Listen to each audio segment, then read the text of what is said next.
This is Bazaar Morning Call, broadcasting live from the CNBC-TV18 Motilal Oswal studios in Mumbai.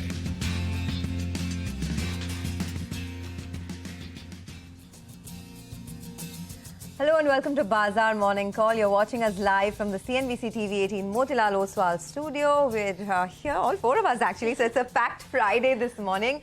Morning to all of you guys. It's the end of the week finally, right? Yeah, let's hope that's a good end to the week. I don't know about that, but lots of cues lined up for today. Indeed, and it'll be interesting to see how we marry the weakness on the global front on equities versus the positive news that we've got on the bond market front. Absolutely, and that's where we're going to kick it off, right? That's the big headline that we're dealing with this morning, and perhaps that the market may react to as well. The fact that India will be included in the JP Morgan Global Emerging Market Index from June 2024. Now, this is important because I'll tell you why, but India is expected to reach a maximum weight of 10% in the Global Diversified Index. And JP Morgan said that 23 Indian government bonds with a combined notional value of $30 billion are eligible. This is, of course, this could lead to a rally in the bond market, and there could be perhaps large inflows into banks and domestic cyclicals. That's what the street believes. So that's a big positive that they're working with. But the big question that we're asking is, there is this overhang of negative global cues. Could that continue to put pressure on our markets, which has been the case over the last many days? So definitely risk aversion is something that has continued. The US markets are down for the third straight day. The Dow, in fact, lost almost 400 points overnight. And, even the Nifty has been lower for the third straight day. Financials have been a big drag in the last many days for the market. And there was large selling. In fact, third straight day of selling by FIIs in large quantities. So yesterday as well, over 3,000 crores was taken out by FIIs. So, the big question is, of course, this bond inclusion news is positive. But I think the larger story is the risk aversion globally. The fact that perhaps rates are going to be higher for longer, so maybe equities could take a backseat for a while, is something that the street is pricing in. Well, that's right. And, this week has been weak, Sonia. So if you look at it, the Nifty Bank as well, it's one of the worst weeks we have had in multiple months. So positioning going into this Friday is on the weak side. Could we see a relief rally for the Nifty today? Well, let's see, because the GIFT Nifty is suggesting that we pull back a good 80 to around 100 points odd. And why do I say that? As Sonia said, well, there's that positive news coming in for the emerging bond market with India getting included. So that's one factor. And how does it rub off? Yields will cool off a little bit. You'll have the rupee as well that will stabilize, and the money market stabilizing will be a good sign. Next up, the FI as well, they've added some short positioning. And the Nifty as well as the Nifty Bank, both of them are near very, very crucial supports. Let's take those points individually. Yesterday, the FI as well, they added short positions, close to around 15,000 short contracts, though they continue to remain net long with 56% of their positions on the long side. But just last Friday, the net long positions were more than 65,000 contracts. That's come down to around 22,000 contracts odd. So that chart should come up for you. The long positioning has come down, and I'll tell you what, I like shorts in the system, because in case there is some good news, that could be the reason that the markets bounce from here. On the options side, you had the 19,800, 19,900 call. Both of them had a big amount of open interest build up, close to around a crore shares out there. But on the downside, there was activity at around 19,700. And since the 19,700 put, the premium was around 75 rupees. You deduct 75 rupees from around the 19,700 odd mark. The crucial support will be at around this 19,600, 19,625. And I say that because in this range of 19,600 to 19,700, you have the 20 as well as the 50 DMA. So those are the markers on the downside. The Nifty Bank, well, yesterday it broke the 20 as well as the 50 DMA. But all eyes on the 100 DMA. On a closing basis, we managed to defend that mark. That's going to be very, very important. The GIFT Nifty, it's suggesting a pullback. Let's see whether or not we can bounce back from here. There are ingredients actually in place that we could see a bit of a relief rally, because positioning is such getting into this Friday. Rima, what else? Well, a bad week has just gotten dismal, right? In terms of the global markets, the Indian markets have fallen for the third consecutive session. Week today, the Nifty is down more than 2%, 2.2%. The mid-cap index has plunged 1.6%. And if you look at the Nifty fall from our all-time high levels of 20,222 that we just hit last Friday, the Nifty is virtually down close to about 500 points. The GIFT Nifty today is suggesting a much lower start. currently down by close to about 100 points. At the opening level, the GIFT Nifty would be very, very close to the 20-day moving average on the Nifty, 19,662. So let's see, 686. So let's see whether that can hold out. Asia this morning is broadly lower. But the big, the development, the big headline is that India is going to get added to the JP Morgan Global Bond Index. Now, this is a big milestone. India was the only large emerging market which was not a part of any emerging market bond index. We've been on a watch list for a long time. We've been waiting for quite a while. And finally, Lata, this has happened. So take us through the implications for the news, the implications for bond currencies and even banks. Okay, well, for starters, the numbers itself, the index into which India gets included is called the GBI-EMGD, which is the Global Emerging Market Index, Global Diversified. That's what that GD means. Now, 330 billion of Indian bonds become eligible, but that doesn't mean all of them, of course, will be bought. The weight of the index, this GBI-EMGD index, the total amount of bonds benchmarked to it is 236 billion. And currently, it accounts for 213 billion in terms of market cap. Now, India gets a 10% weight of this, which will start from June 28, 2024, with 1% getting added every month. That is so that it is non-disruptive. So, if we are going to get 10% of a current 213 or an eventual 236 billion getting benchmarked, it is an approximate 21 billion, if you take it conservatively, when the entire 10% comes in. So 1% a month will mean 2 billion become eligible. At the entire 10%, it'll be, somewhat 21 billion will be about 1.8 lakh crore. Now, every year, the Indian government issues fresh about 4 lakh crore of Indian bonds. So next year itself, it's going to be very good for the government that comes in, because you're going to see, a big buyer come in, and therefore the bond yields will fall. Now, what happens today itself? Chances are that today we are going to see an initial reaction which will be positive and bond yields will fall. But given that, the Indian market has not reacted to 4.5% US 10-year yield. So that's a huge counter negative that comes in. We will have to see, because yesterday, when the US bonds went from 4.23 to 4.33, we didn't budge. So a part of that is already in the price. So today at 4.5, will we still not budge? We will have to wait and see. I'll defer to the experts when they join us. But nevertheless, chances are that there will be some bit of bond gain for banking stocks, because this comes very close to September 30, very fortunately. So the mark-to-market gains are likely to be there. And so there, I would think, be some kind of a rally even in the bank stocks.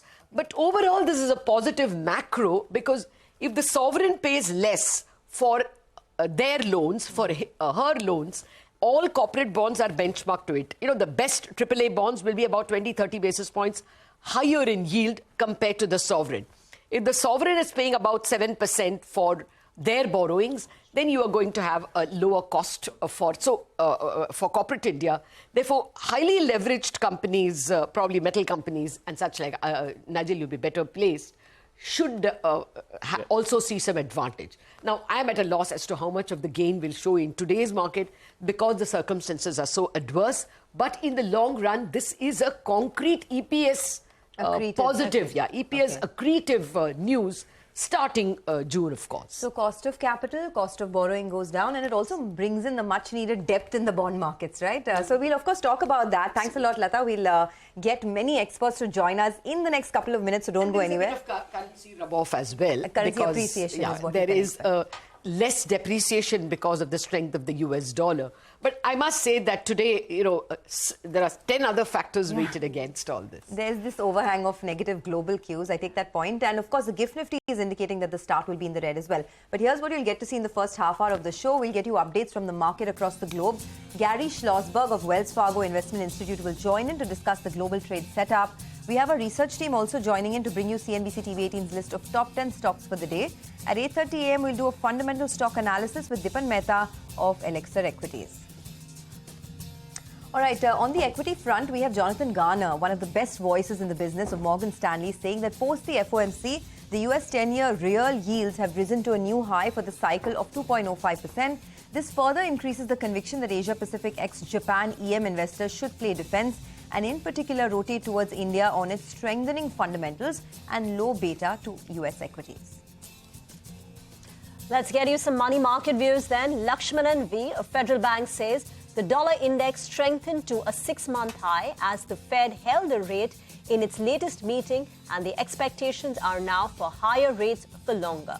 He says rupee showed some volatile movement during the week between bouts of strong dollar and selling.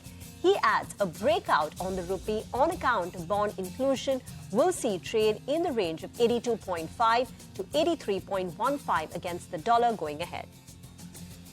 Okay, it would be interesting to see the reaction today on the back of this news flow. On the bonds, Lakshmanan says domestic bonds will open significantly higher on the bond inclusion news.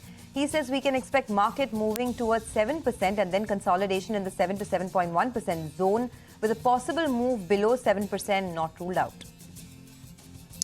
All right, let's get to the stocks that we'll be tracking in our special top 10 segment, which we'll get to that in broader detail in just a bit. For the time being, let's list out the stocks. We're looking at banks, Glenmark Pharma, Idea Forge Tech, RVNL, NBCC, and Suntech Realty. All of them will be reacting to positive news flow, while on the flip side, you have Glenmark Life Sciences, Wipro, ICICI Lombard, and ICICI Securities that will be reacting to negative news overnight. All right, let's get our first guest on board. Gary Schlossberg, global strategist at Wells Fargo Investment, joins us now to talk more about, the two big cues that we have on our hand. Gary, it's a pleasure speaking with you on the channel. There are two sort of triggers at the opposite ends of the spectrum, right? On one hand, India could be added in the JP Morgan Global Bond Index, which could mean big inflows coming into our markets. But on the other hand, there is this overhang of negative global cues. Which way is the wind blowing, according to you? Well, globally, of course, the Federal Reserve set the tone. There were a number of central bank meetings yesterday that put interest rates on hold with a few exceptions, but the tone was really set by the Federal Reserve. I think what they did is really tilt expectations. Those expectations were a bit optimistic, looking for aggressive interest rate cuts by the Federal Reserve in 2024. And the Fed wanted to bring them back toward the middle of the lane by raising some doubts about just when the Fed would be cutting interest rates and how aggressively. We still look for the Federal Reserve to raise rates perhaps one more time before the year's out. Could come later rather than sooner, but the bias is toward higher rates, and the market is reacting to that more sober expectation on the rate outlook. All right. Hi, Gary. Gary, the other point that we have been dealing with for the last few days in terms of global cues is the potential U.S. government shutdown. Now, if that happens, then maybe data may not be available, and also growth out there could slow down. Given that sort of a scenario, do you expect this last rate hike to be postponed? Maybe we don't see one in November? Well, that's why I said later rather than sooner, a bit later in the year. We had been looking for a November 1 rate increase. I still think it's possible, but given the paucity of data, when the government does shut down, the Fed, in all likelihood, at the margin, will be a good deal more cautious. And that could have the effect of putting that rate increase, pushing it back to the final meeting of the year in December. Keep in mind, so much of what the Fed does between now and year end depends on the economic data, particularly the price indexes, that it'll be very reluctant to move unless it has a clear view of both growth and inflation. Gary, wanted to get your thoughts in on the Indian bond markets. Now, JP Morgan has said that India will now be included in its widely tracked emerging market debt index with a weightage of up to 10%. The inflows will be staggered starting from June of 2024, but we're talking about big money. UBS estimates $20 billion of one-time inflows. Again, staggered, but it's, we've opened the floodgates for large money into the Indian bond markets. How do you read this development and the implications? Clearly positive for India. As you pointed out earlier, it adds to the liquidity in the market, hopefully reducing at the margin volatility. In and of itself, the influx of money is a positive for the bond market. But as you pointed out earlier, all this against the backdrop of what's going on globally. And at least for now, the global outlook, I think, is more guarded on interest rates, more guarded on the economy. By next year, we could see global interest rates trending lower in reaction to what we think will be a global economic slowdown by early next year. And that just creates an added tailwind for the Indian bond market. But in and of itself, clearly a positive over the long term, as your colleague correctly pointed out earlier. Just leave us with one view on how Indian equity investors should approach the markets now. I mean, it's been a handsome rally, right? 9% on the index, almost 30% on the mid-cap index. Do you take your profits and move out, or do you continue to stay invested in a market like India? Clearly, in the case of India, a difficult choice. You're dealing with higher global interest rates, the threat of a global growth slowdown, if not an outright economic slowdown. You're dealing with higher oil prices, which hit India particularly hard compared to most other economies in the world, certainly among the more dependent oil importers. Weighed against that, though, at the moment, one of the most rapidly growing areas in Asia, if not the world, of well-balanced economic growth. The long-term outlook certainly positive. The nearshoring theme certainly weighing in India's favor. I would say near term, you become more cautious. But if you're a longer term investor, you look through over the next 6 to 8 months what's happening globally. India has to be attractive. I'd be very careful about reducing exposure there, certainly to other emerging markets. All right, we leave it at that. That's a great way to end the discussion, right? India has to be in your portfolio. It continues to be a very attractive market. I'm sure our viewers would like to hear that. Thanks a lot, Gary. Have a great weekend and look forward to speaking to you again soon. Well, let's slip into a quick break. On the other side, there are plenty of stocks to react to this morning as well, so don't go anywhere. We'll be back in a bit.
Welcome back. You're tuned into Bazaar Morning Call. Well, as promised, let's get straight to our top 10 list of stocks that we're tracking. We welcome our team as well today. And let's start off with the big deal that was announced late last evening. Vivek, you gave us a heads up that this Glenmark deal is likely to be announced and bang on yet again. So congratulations on that front. You go first. Tell us about Glenmark Life. Well, good morning. Absolutely, just as we had indicated yesterday that the Nirma Group was the front runner to go ahead and pick up a majority controlling stake in Glenmark Life Sciences from Glenmark Pharma. Along expected lines, yesterday evening, this particular deal was announced. So promoter entity Glenmark Pharma is selling 75% stake in the company to Nirma Limited. So Nirma Limited will acquire 75% out of the total 82.84% stake that Glenmark Pharma holds in Glenmark Life Sciences. Now, this particular stake sale is being done at 615 rupees a share, which is a marginal 2% discount to yesterday's closing price. Now, Nirma, on the back of this particular deal, the open offer limit has been triggered. So Nirma has announced an open offer for acquiring the remainder over 17% stake, and the open offer price is at 631 rupees a share. Analysts say that this particular deal values Glenmark Life Sciences as 8 times FY25 EV to EBITDA. Along with that, some important developments, to track as far as Glenmark Life is concerned, given the fact that Glenmark Life, is a key supplier to Glenmark Pharma as far as the API business is concerned. So, they will continue to procure APIs from Glenmark Life Sciences for 5 fiscal years. And along with that, there are certain business development agreements in overseas for a specified period. The stock is already up 49% in 2023. And also remember, in the IPO that came in August 2021, the IPO actually valued Glenmark Life Sciences at close to 720 rupees a share. Okay, and kudos to you for breaking that story, bringing it to us before everyone else. Thanks a lot for that, Vivek. So Nirma making that big pharma push, right? And Glenmark Pharma, of course, will be using the deal proceeds towards repayment of debt. But Ekta's here to give us all that, Glenmark Pharma could be in focus for this morning. Ekta, over to you. Thanks for that. Well, yes, it's definitely a big positive which has come in for Glenmark because they will be net cash positive post this deal. So Glenn Saldana did hold a press conference last evening, a webinar, where he did indicate that the money which they are getting, over 5,600 odd crores, all of it will go into repayment of debt, or they will really repay the gross debt on their books, which stood at around 4,347 crores as of FY23. So net post-tax, they should have around 500 crores of cash left on their books, which would make them net cash positive in terms of a company. Now remember that this has actually been a big overhang for Glenmark throughout, the gross debt on their books, and that's the reason why they haven't really got a premium when it comes to valuations, despite the fact that the stock has run up around 128% from its 52-week low. So maybe a lot of that ground has now been covered, but traditionally it's always been an overhang which is now removed. Now just a couple of more details. No decision on rewarding shareholders as yet. It will probably be taken by the board in the future. They will not look to divest any further assets here on, which is important. They have been divesting assets on a continuous basis. After this, they are not looking to divest any further assets. They will continue to pursue out-licensing deals. There is no change in the guidance for FY24, where revenue growth is estimated at around 10 to 11 odd %. That's probably going to come down simply because of this business going away. And margins 19 to 20%. They expect FY25 to be a real kicker for the company in terms of the benefits of this deal. Nuvama has written on it. They've said that Glenmark Life is not vital to Glenmark Pharma's growth. The path to profitability is unlikely to be impacted. They estimate a 3% profit accretion in FY25. They retain hold given ICNOS uncertainty and a target price of 830. So yes, it is important that the gross debt is removed. But remember that they do have the R&D arm, which the street will now focus on. And how exactly will Glenmark fund the R&D assets that they have on their books going forward is something that the street will also look out for going forward. Okay, all right, Ekta. Thanks a lot for that. Well, let's hop across to Vivek back again. Vivek, tell us some more stocks you're tracking. Well, good morning. Yes, quite a few stocks on the radar on the back of news flow. Idea Forge, the company has received orders worth over 58 crores from the Ministry of Defense. Now, this is to supply close to 400 surveillance copters along with their accessories. The next stock is RVNL, one more order win coming in. The company, along with its JV partner, has signed an MOU with NHAI. This is for construction of a 6-lane greenfield, Varanasi, Ranchi, Kolkata highway. The total project cost is over 1,270 crore, with RVNL share in the JV being 40%. 49%. And lastly, NBCC2 on our radar, the company has received an award worth over 100 crores from SAIL, and this order is for development work at Township as well as Mines of SAIL Bhilai plant. Okay, thank you very much for that. For more stocks in the news, Surbhi joins in. Surbhi.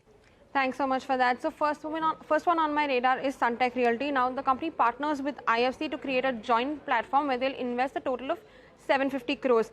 330 crores will be invested by IFC and the remaining 420 by Suntech Realty. Now this platform is going to expand the green urban housing in Maharashtra, where they will promote development of 12,000 housing units across 4 to 6 green housing projects in Mumbai. Next is ICICI Lombard. Bhargav Das Gupta tenders his resignation as MD and CEO of the company to pursue opportunities outside of India. Now he has served the company for 14 years, and his term was anyway ending in April of 2024. So this is 7 months ahead of his term ending. So this was anticipated. It'll be slight negative for the company. ICICI Securities, SEBI has issued an administrative warning to the company. This warning is in connection with the inspection of books and records related to the merchant banking activities. They have also initiated other quasi-judicial proceedings in this connection itself. But as of now, there is no financial impact to the company, but it will still be negative. Thank you very much for that. And let me end it with Wipro, where the CFO of the company, Jatin Dalal, has stepped down.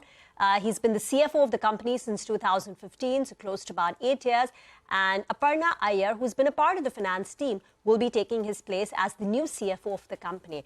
But you know, it's not just one exit for Wipro.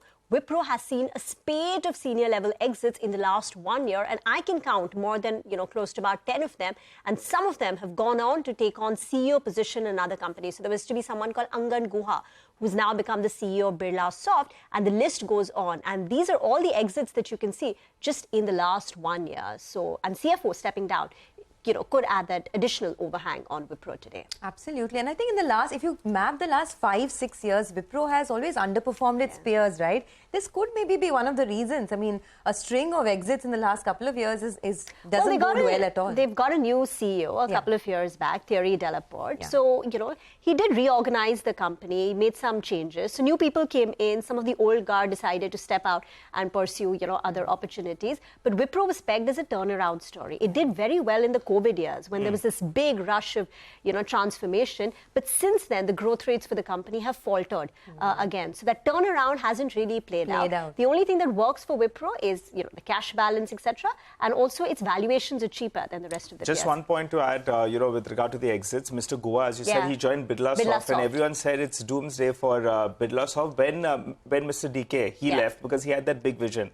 And the stock opened up, I remember, 6-7%. And from there, I think it's up close to around 50%. Post Mr. Guha coming on board on Birlasoft. Okay, well, let's see what happens with Wipro today. But plenty of stocks in focus in case you missed out on any of them. Stocks with positive news flow. There's Glenmark Pharma, Banks, Idea Forge Tech, RVNL, NBCC, Suntech Realty. While stocks with negative news flow, there's Glenmark Life Sciences, Wipro, ICICI Lombard, and ICICI Securities. But there's also a lot happening in the world of commodities. Brent crude continues to be around $93-94 a barrel. So that is a bit of a headwind for our markets. Manisha is here to give us the latest on that. Manisha, good morning.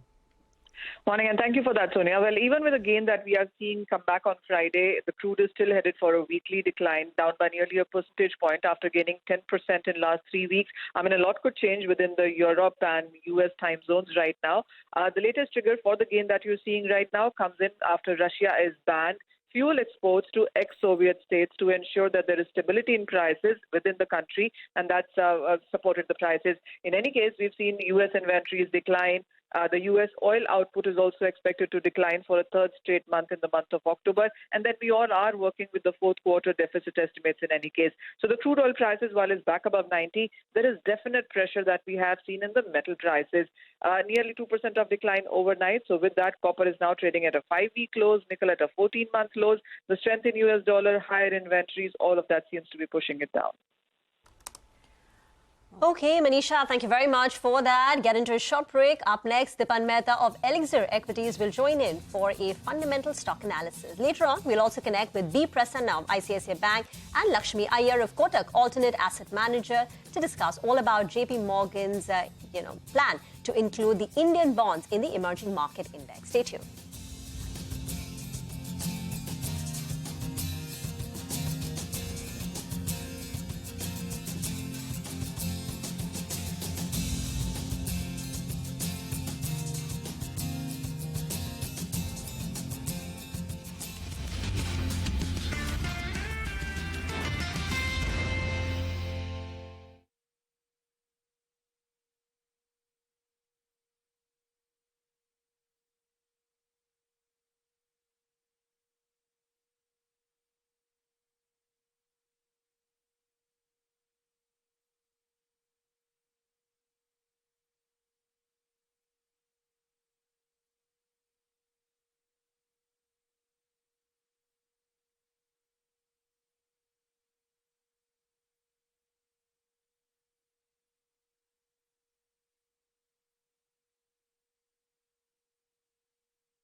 Welcome back. Well, we just ran you through the top 10 stocks that we're looking at, but let's get some analysis going as well. Deepan Mehta of Elixir joins us. Hi, Deepan. Good morning. Well, let's talk about the big deal that was announced overnight with regard to Glenmark. The street was anticipating this. Glenmark Pharma has their debt on the books. They've sold the asset. That's a life science business. And now they deleverage themselves, though they lose out on some revenues as well. How would you approach both these two stocks from here? Good morning, Nigel, and thank you for having me on your show. I thought the valuation for Glenmark Life was on the lower side, but be as it may, I think it's very positive for Glenmark Pharma. It is amongst the few pharma companies still at reasonable valuation. And, with the way the US generic market is shaping up, where prices seem to have stabilized and there's little less competitive intensity, I think Glenmark Pharma has got a lot of potential to grow that business per se, and they're very strong on the Indian domestic market side as well. And with a leaner balance sheet, I think Glenmark Pharma could be an outperformer within the pharma pack. And the real upside would be if any one or two of their molecules really get out-licensed, because it is one of the few companies in India which actually does R&D at the grassroots level, trying to find new molecules for new remedies and new therapies. So on the whole, positive for Glenmark Pharma. I would prefer to buy a pharmaceutical company with formulations rather than API company per se. Okay, the other trigger that we're looking at is there are two listings today, by the way, so keep an eye out on them. There's Zaggle Prepaid Ocean Services that lists, and there's Sami Hotels. In that, Sami Hotels, you could expect a bit of a tepid listing. This is a loss-making company in the hotel business. FY23 losses were over 338 crores. The debt of the company is quite high as well. After the IPO and post-repayment of debt, it will still be at about 1,800 crores. So that could be a tepid one. The one I'm closely watching is Zaggle Prepaid Ocean Services. It's a SaaS-based fintech platform. And as we know, the fintech market in India is growing rapidly. It's a strong business as well. Over 30% revenue compounded over the last 3 years. And it's a relatively high margin business sitting on 16-17% margins as of the last couple of years. Deepan, morning. I wanted your thoughts on these two listings today, and particularly on Zaggle, given the strength of the business, right? Is this something that would interest you post-listing as well? Good morning, Sonia. Yeah, absolutely. But, typically these IPOs are extremely pricey, and I would like to look for 2-3 quarters of actual performance, how it plays out. And then perhaps look at, investing in these companies. Now, look at the way Paytm, Zomato, Nykaa, and some of the other platform companies have performed. There's a lot of flurry of activity and fancy when they get listed. And then 6 months, 12 months down the line, they tend to trade at a huge discount to their IPO. And that's a good entry point. I think it's a strategy you followed for Paytm and Zomato, then it give excellent returns. So I think something similar also is what we're looking out for as far as Zaggle is concerned. All I can say is that it is great news for investors because the kind of businesses getting listed, very interesting ones with superb business models. Okay, they are kind of expensive at this point of time, but at some point down the line, 2-3 years or so, you will find these companies to be at extremely attractive valuations, and you have many more opportunities to invest in innovative businesses which are one of a kind. You know what stands out for me in Zaggle? Now, the company is raising a total of 563 crore. Of that, part of it is offer for sale. The fresh issue is 392 crore. Out of this 392 crore, 300 crores the company will be spending on acquisition of customers. And this is an issue for, most of these new age tech companies where they have to spend a lot to acquiring new customers. So out of the total of 392 crore, 300 crore of that will be spent by Zaggle, they've said, on acquiring new customers. But Dipan, do stay on. We need to get to the big news this morning. That's JP Morgan will be adding Indian government bonds to its emerging market index starting June of 2024. To decode this, we're joined by B. Prasanna, head of Global Markets Group of ICICI Bank, and Lakshmi Iyer, CEO Investment and Strategy at Kotak Alternate Asset Management. Lakshmi, Mr. Prasanna, thank you very much for joining us this morning. Mr. Prasanna, first question is, what's the immediate impact that you see on the Indian bond markets and even on the currency? The currency has been on a depreciating, trend given the strength that we've seen in the dollar index. So do you see that getting arrested? So I think a lot of whisper was happening over the last week or a month, let me put it. and speculation on expectations of this inclusion to be happening in September. And some flows in the bond markets especially have come in anticipating that. But having said that, I think it's a really, really big deal.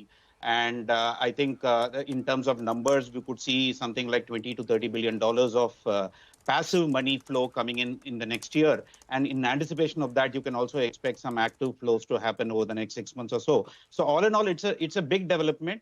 But I think you will have to strip the impact in terms of what is the short-term impact and the long-term impact, because the short-term impact can be like because of the macro factors being a little bit, not so favorable. It's quite possible that we'll open the bond deals, 10-year bond deals will open in the region of 705 to 707 kind of levels.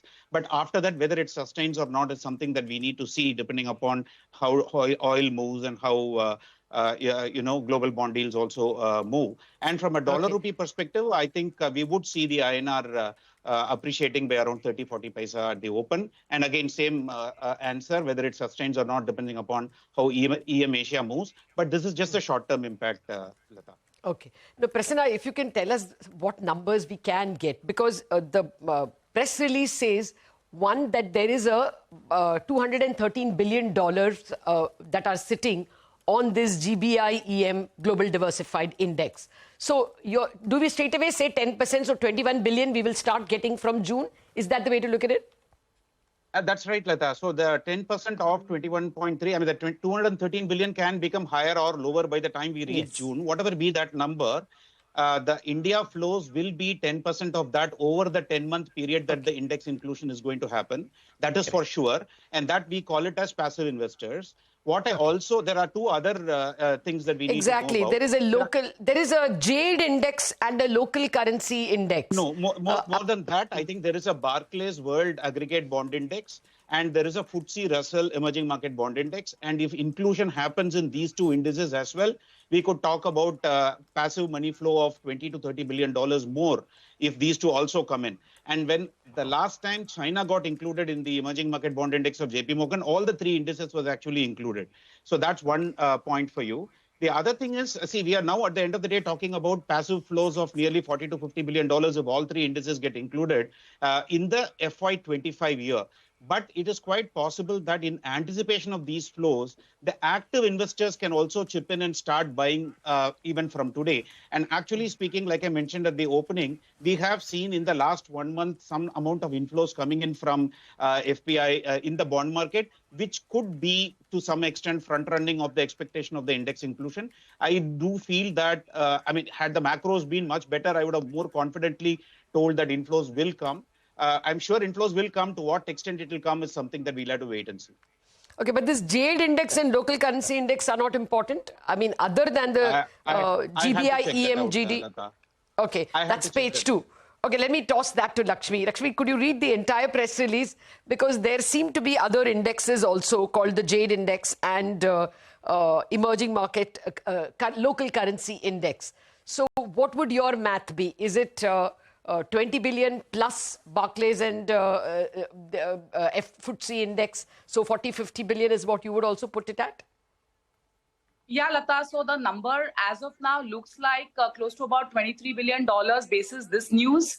And of course, as Prasanna also rightly alluded to, if I include the other three indices, then that number could be tops another 25 billion. So we are talking about a cumulative 50 billion. But for now, I think it's just half of that. And I think that is definitely going to be a very, very big sentiment positive. No doubt about it. People will, worry about the other inclusions much later. But I think over 3.5 years of tapasya is finally yielding in the bond markets for a Brahmastra. Oh, absolutely. And, you said that we can bother about the other good news later, but the trader will bother about it now because they take positions depending on anticipated flows. So, Prasanna, on that point, you said probably 7.05 or something now. It could go down and then maybe there will be selling on rallies. But can you tell us what is the general impact on the corporate sector itself? If Government of India borrows instead of 7.5 at 7.2 or 7.1, it is a general positive for all leveraged entities, wouldn't it be? I'm asking you this from an equity point of view. Yeah, Lata. I think what I meant was it will probably open on a knee-jerk reaction at 705, 707 kind of levels. Whether it sustains or not depends upon how traders behave, the traders who have picked up positions in anticipation of these inclusion, and how the auction subscription happens today. But to coming to your question on corporate bond, yes, it is a long-term positive for bond deals. And the fact that a steady flow, the important thing about a bond index inclusion is that this is passive money coming into the country, irrespective of what the macro factors of that country is. I think that is the important thing. That's why I keep stressing on the fact that from a long-term perspective, it is positive, because as the AUM of passive AUM tracking this bond index keeps growing, we will get a 10% pie of that as well. So, on the corporate bond side, the spreads are actually already quite low, Lata, frankly. So from that perspective, had the term premium and the corporate spread curve been a little bit more steeper, I would have given a much more bullish view to say that the spreads will come down and the term premium will come down. But with such a flat curve and with such a, spreads being such tight spreads, it's very difficult for it to compress a little bit more. Okay. Lakshmi, there's another huge negative news that has come in the form of the US 10-year going to 4.5. Now, yesterday when we went from 4.23 to 4.33, Indian bonds stood pat. So some of the good news is there. But today, 4.5. So will that take away this positivity? Yeah, so for the venom, there is an anti-venom, Lata. So, had this announcement not been there, the bond markets actually would have given up bulk of their gains, which actually happened towards the closure of markets yesterday. If you see, the bond yields closed about 5-6 basis lower. So I think you can't take away the positive impact psychologically. 5 to 6 basis points, gap down opening. Some of those.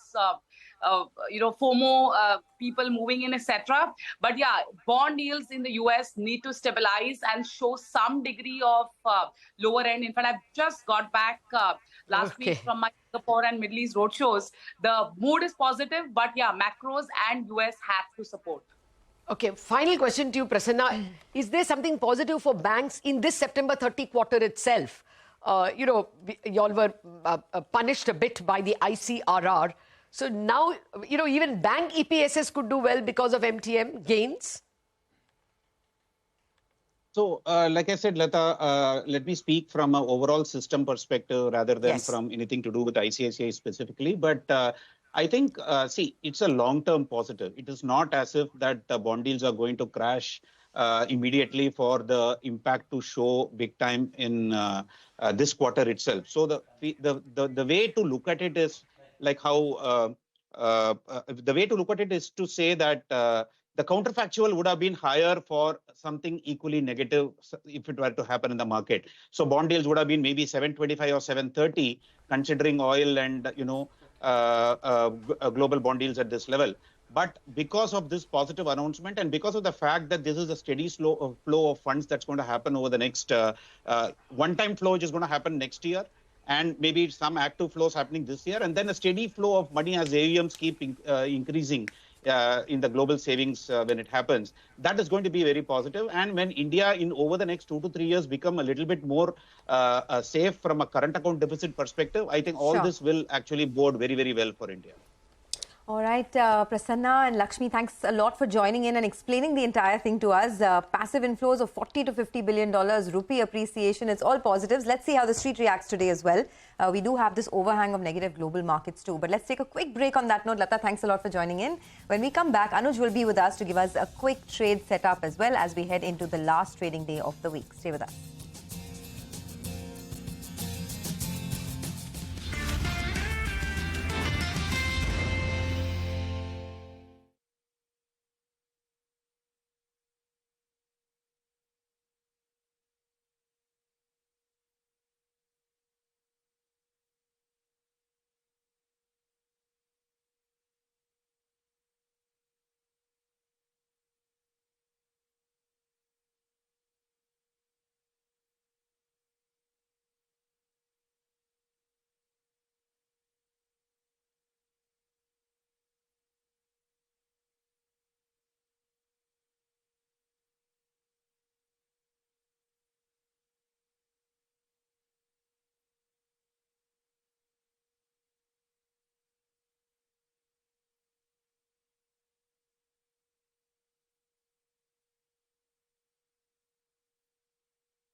All right, it's a seesaw between one positive and one negative trigger for the market. Which one will overtake which? Anuj joins in to give us a quick trade setup. Anuj, what are you going with this morning?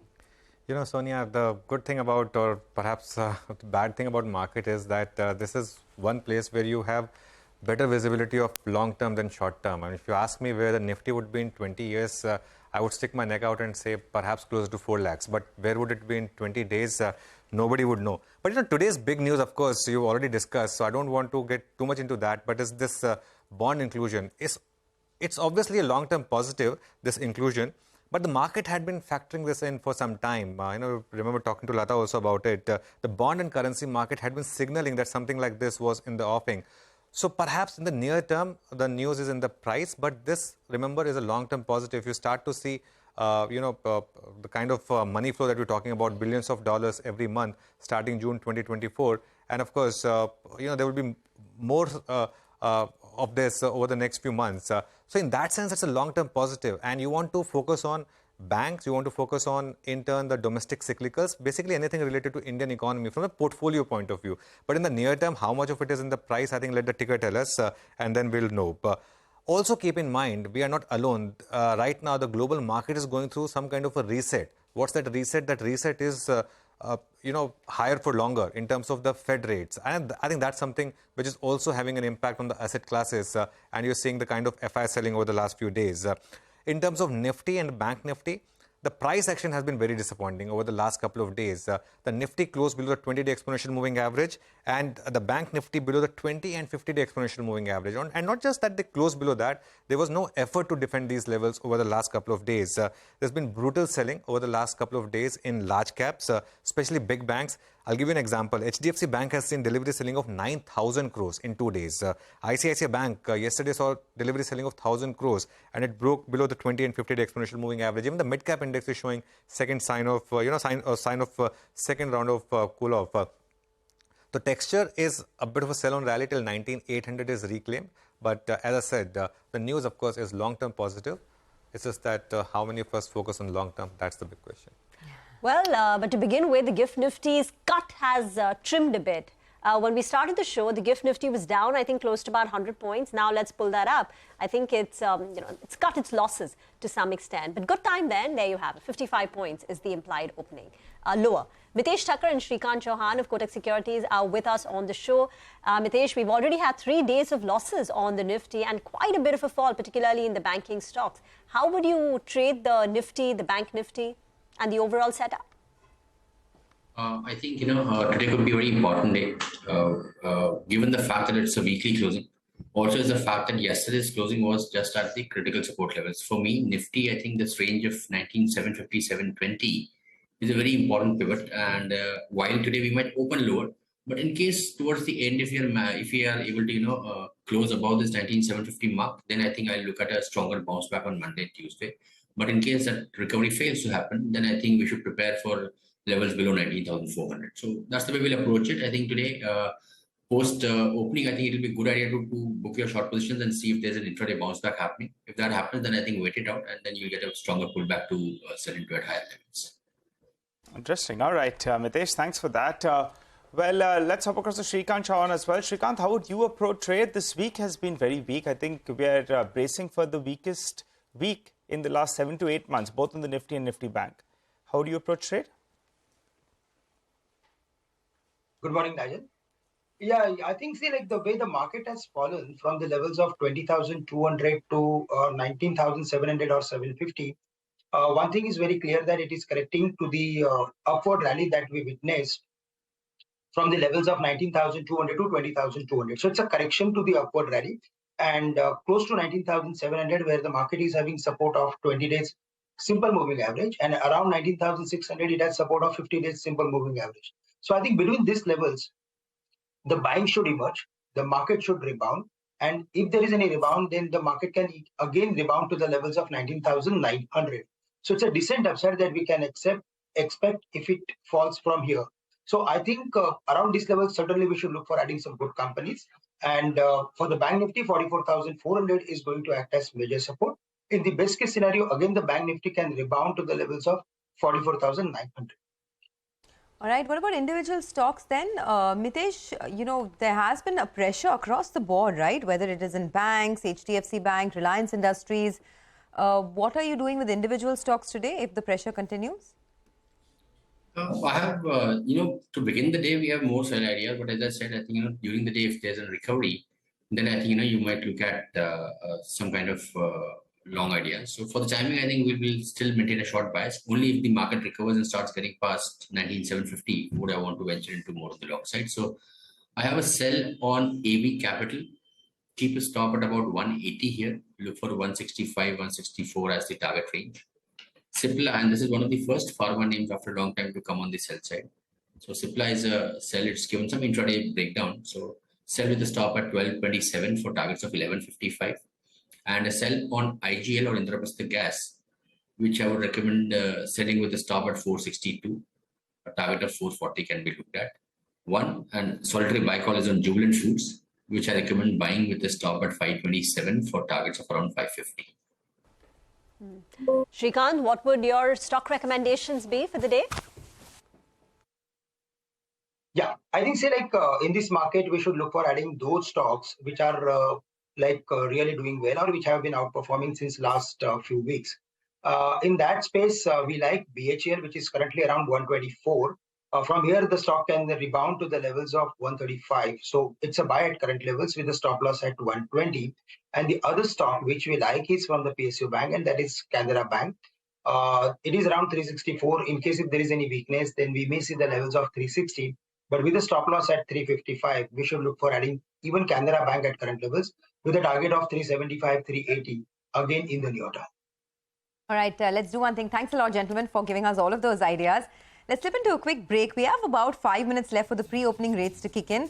We will also have Nimish Mehta of Research Delta Advisors to talk about that big deal that has taken place between Glenmark Life and Nirma. Stay tuned for more on that and what implications it would have on the listed entities.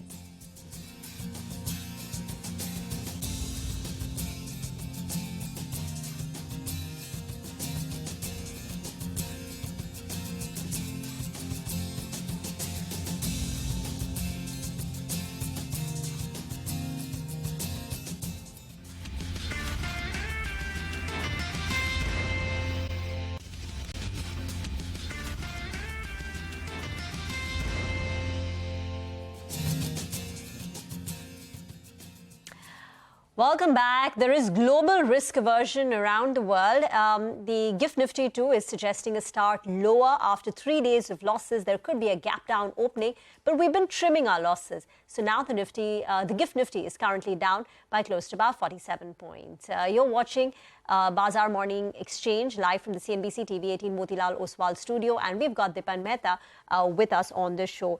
Dipan, thoughts on SJVN? The offer for sale is on. It's seen oversubscription. It's a dividend-paying company. The street has been lapping up SJVN. It's doubled in the last 1 year. Now the market is giving you an entry point with a cut. Yesterday the stock was under pressure. Would you be a buyer in SJVN? See, typically we don't favor utility companies per se, but PSU stocks and even utility companies, low PE stocks are the flavor of the season. So from that point of view, there certainly is a trading opportunity in SJVN. But from a longer term perspective, I think NTPC certainly merits a look. Again, a very cheap stock, high dividend yield. But the most interesting part is that they are increasing their exposure to wind and solar energy. And plans are really aggressive over there. So that certainly will improve its ESG score. And that may attract a new set of investors. In any case, I think it's the right strategy. So from a utilities perspective, our preference for longer term is NTPC. But there's certainly a trading opportunity in SJVN as well.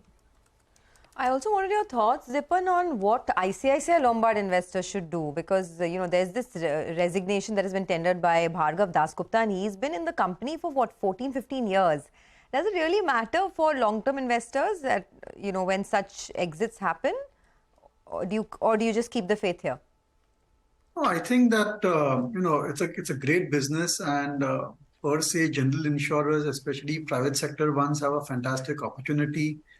From that point of view, ICICI Group has sort of depth when it comes to HR and getting senior employees to move up the ladder as well. So I don't think that is going to make much of a difference from a shareholder's perspective. There could be some pressure at this point of time on listing for a day or two or so, but I think they soon will have a successor in place who will be equally, I think, adept at managing a complex business like ICICI Lombard.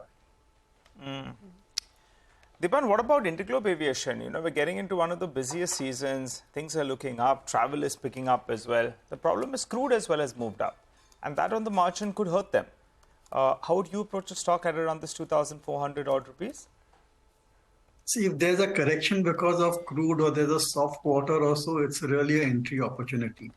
Because after a long time, I'm seeing that pricing power is coming back into the aviation industry. And amongst all the players over there, Indigo or Interglobe Aviation has the most impressive expansion plan. I mean, the number of planes which are going to get added is quite phenomenal. And even this recent setback of this Pratt & Whitney engines, as I don't think will impact the performance as much just because of the size of the fleet. So very positive on Interglobe Aviation. Just need to keep faith and hold the stock for maybe 3-5 years or so. There are structural changes which are taking place in the aviation industry, and that certainly is going to benefit all the listed players. But the top of the pick has to be Interglobe Aviation, an extremely well-managed company with a lot of focus on return on investment as well. Okay, by the way, just want to mention that the rupee is seeing a sharp appreciation because of this JP Morgan inclusion of the India bonds in the India bond inclusion.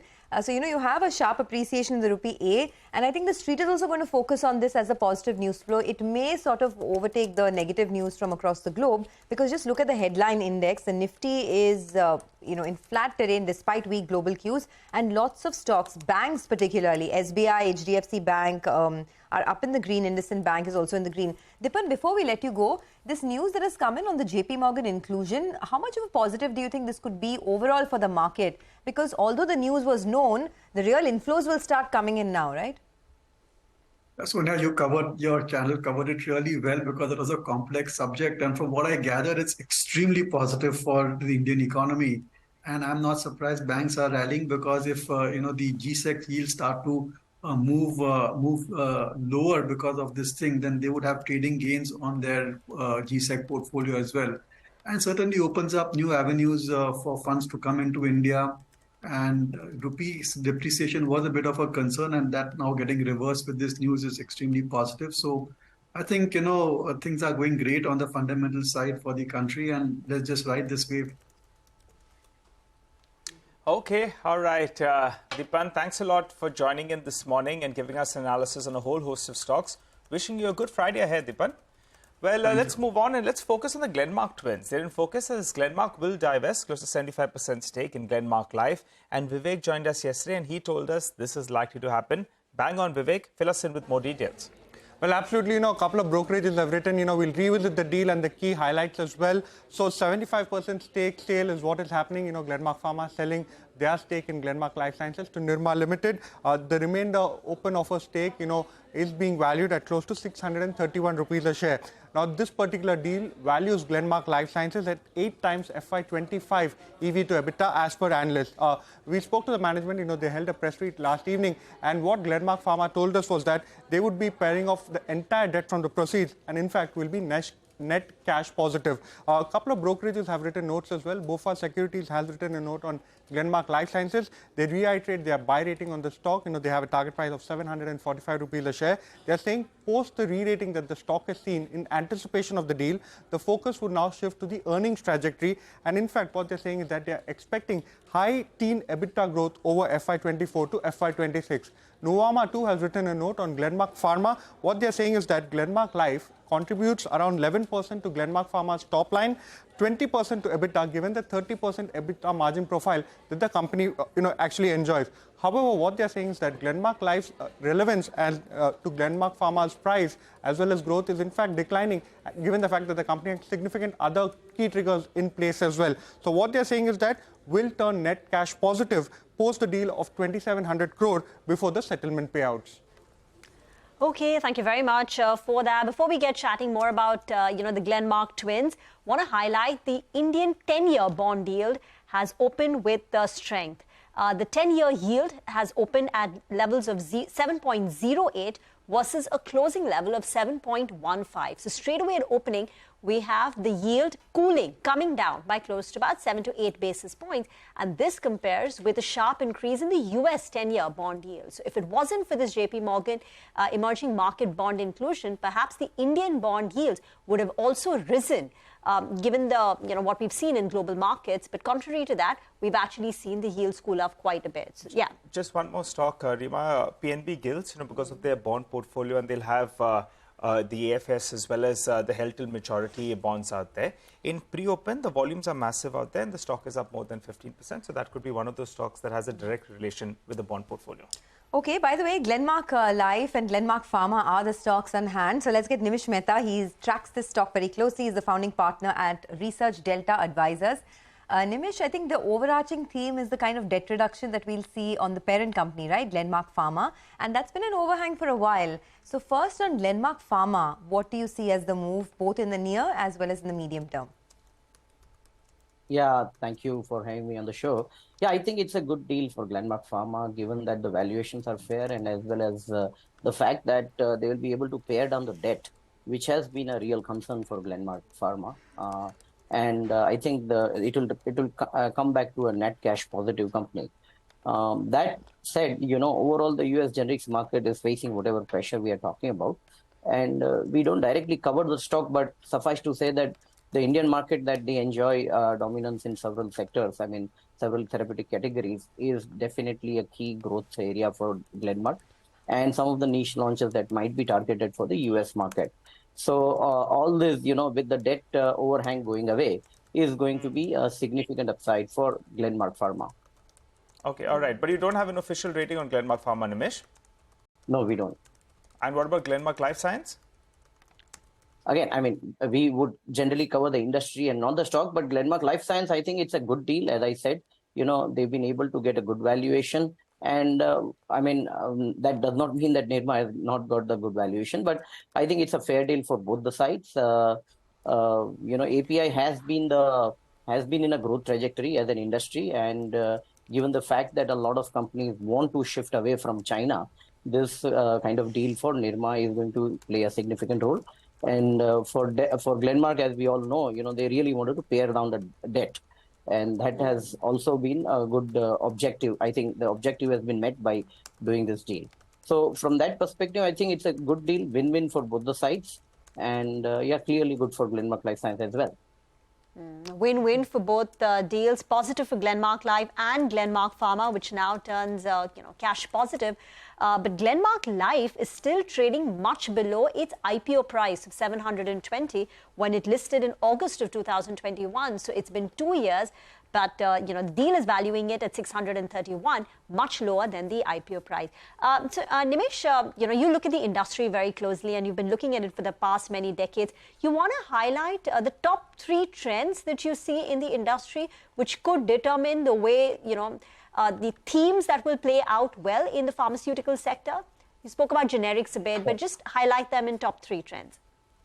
Sure. The first and foremost, as we are speaking about, is about the API, and I think API industry is definitely on a growth trajectory. However, the key to understand here is the ability to backward integrate, and that is because most of the companies who are the buyers, or most of the formulation companies, are looking at shifting their supply away from China. And even if we have API manufacturing in India, that still does not mean that the dependence on China is gone, because the raw material to API, that is the intermediate and chemical, still comes from China. So a company who can actually backward integrate as much as possible in API is going to be a good company, and a company that can sustain for long. It can also sustain the price fluctuations. And from that perspective, as I said, Nirma is a good choice for Glenmark Pharma. All right. That is one thing that you want me to elaborate on other Yes, things? please go ahead. Okay. So in terms of domestic, I think we like the space very much, and the government's general, although there had been some reforms here and there, but impetus towards moving towards generic means that the quality considerations for Indian pharma are going to become stricter. And that is going to play significantly in the near term for all the bigger companies, the branded companies, because a lot of the lower end competition will go away. Got So it. these All are right, Nimish. Yeah, we'll leave it at that. Thanks a lot, actually, for joining us. We're running into the market opening, so appreciate your thoughts here. Let's get back to tracking the markets now. It is PNB Gilts, which is the big mover on the bond inclusion impact, as Nigel was also pointing out a while back. And all your PSU banks are finding their mojo yet again. IOB, UCO Bank, Central Bank of India, Bank of Baroda. NBCC, by the way, is up about 1.5% on the back of that order win. And Idea Forge has won another order from the Defence Ministry, so just watch out for that stock as well. So lots to talk about. ICICI Lombard is your big mover on the downside after the resignation that we've seen of Bhargav Dasgupta. By the way, Asia has also reversed quite a bit. So Hang Seng is up 1%, Shanghai is up 0.5%, and even the Japanese markets, Nikkei has entered into a lunch break, but Nikkei was down 1.1%, and now it's trimmed its losses to just about 0.3%. So from the day's low, the Japanese markets too have recovered close to about 1%. So some reversal in the Asian market sentiment too. Okay, so you never know, maybe it's going to be a good Friday after all, right, for the traders. Let's see how it plays out. For now, the rates have adjusted absolutely flat. But Mitesh is with us. Mitesh, what's the big call at 9:10? I'll go with a sell on Cipla. Recommend a stop at about 12.27 and a target of around 11.60. Okay, all right. Thanks a lot for that, Mitesh. Well, Rima, you want to revise with us the news flow on ICICI Lombard as well as Wipro exits out there? Yes, so both of them could be under pressure or impacted due to the exit. So for ICICI Lombard, Bhargav Dasgupta will be stepping down. He was the MD and CEO for the company, a long-standing one, 14 years at the helm of the company, and he will be stepping down to pursue opportunities outside of India. The negative is his tenure was supposed to end in April of 2024, so he stepped down 7 months ahead of that, right? So that's a bit of a negative. Wipro is the other one where the CFO, Jatin Dalal, will be stepping down. Again, he wants to pursue opportunities outside of Wipro. He's been the CFO since 2015, so 8 years, and he will be replaced by Aparna Iyer. But here about Wipro, the key to note is that the company has seen a lot of senior level exits in the last 1 year or so, more than about 10 of them. So that's about ICICI Lombard and Wipro. But I think we've got... We have about a couple of minutes, I think, before the markets open. And looks like it's going to be a decent opening today. So let's see how that goes. I also want to point out that there are 2 new listings, right? So there is the Zaggle listing that happens. I'm keenly awaiting that one, actually. Zaggle Prepaid Ocean Services. It's a SaaS-based fintech platform. So keep an eye out on that. The revenue compounded growth in the last couple of years has been solid for the company. It's a profit-making company as well. And this fintech market is increasing rapidly, so just keep an eye out on that. The only problem with Zaggle is it's a very expensively priced IPO. So currently, the valuations are trading at 67 times FY23 earnings, price to earnings. So that's one. And the other one is Sammy Hotels, that lists as well. So we'll keep an eye out on that. That's a loss-making company, posted a loss of over 300 crores in FY23. So no great expectations from Sammy Hotels.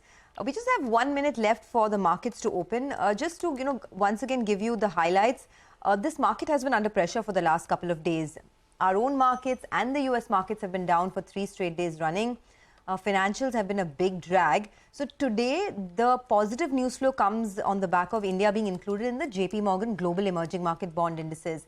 Will that be able to pull the market out of its slump? Time will tell. For now, the rupee has opened with a good appreciation. 82.90, I think, was the last time I checked on the rupee. This compares to 83 yesterday. So rupee appreciation has been good this morning. The Nifty Bank is also indicating that the start will be in the green. Of course, in the financial space, a couple of stocks like ICICI Lombard could be under pressure because of the resignations. But otherwise, the market looks like it will open, a tad bit in the green. Let's see how it goes. Maruti, we should just highlight Maruti quickly. In pre-opening, it's the top gainer. It's up 1%. Today, Citi has raised the target price on Maruti to 13,600. So, if they say that even as the car sales remain sluggish, the fact that its UV market share has been going up, and even in the chat yesterday, the Maruti management didn't talk about the 25% market share in UV. Okay. They're bullish on Maruti. All right, so bullish call coming in on Maruti, and looks like it's not too bad for the markets either, right? Look at the first tick on the index. It's in flat terrain, so the Nifty is hanging on to 19,750. I think it's just, sort of adjusting for itself, the bad news on the global front and the good news on the JP Morgan inclusion. So the Nifty absolutely flat. The mid-cap index is not doing too badly, 40% higher, 40 points higher rather. And the bank Nifty is up almost about 100 odd points. The big movers are the banks this morning. So there is some respite that's coming on that front. SBI, HDFC Bank, IndusInd Bank, Kotak are all in the green. The Bajaj twins are not doing too badly either. Bajaj Finserv, Bajaj Finance are trending in the green as well. And you have something like in IndusInd Bank, UPL is up about 0.3%. L&T, Adani Enterprises are also trending in the green. And Reliance is batting for the Bulls this morning. On the downside though, Wipro, of course on the back of the resignation, is down about 1%. Autos in the last couple of days have come in for profit taking. So M&M, Bajaj Auto are down in the red. Divi's Lab, Apollo Hospitals also tad bit in the red. Sun Pharma, nothing alarming, just about 0.5% lower there on these stocks. And then you have something like a Hindalco and Tata Steel that are trending a tad bit in the red. So, it's a absolutely flat market. It's like a kind of a tug of war. Yeah. And it's just ending right there in the middle, right? Well, I would have been happy if we actually started off 100 points lower, because we would start off closer to a crucial support zone. And then, in fact, I think, as I said earlier, maybe the odds were that we could bounce off there. But the Nifty Bank, that's the one clearly that's doing very, very well in today's trading session. So that's the one, in fact, that's been a bit of a drawback. That's outperforming. That's good news. A few of those banking names that deserve special mention. You have IOB as well as UCO Bank. Both of them have moved up, gap up actually. But just a caution out there, the float out there is very, very limited. So keep an eye out on that one. You have PNB Gills, well, because of the bond portfolio, as we highlighted earlier. That stock's up for more than 10% as we speak. On the downside, you have stocks like Glenmark Pharma. Yes, they're going to be deleveraging their books, but it seems the street would have rather liked them keep it. So the knee-jerk reaction that we're seeing out there is Glenmark Pharma is lower. Let's pull up Glenmark Life Sciences. Now, they'll have a new owner. They won't be under the Glenmark group.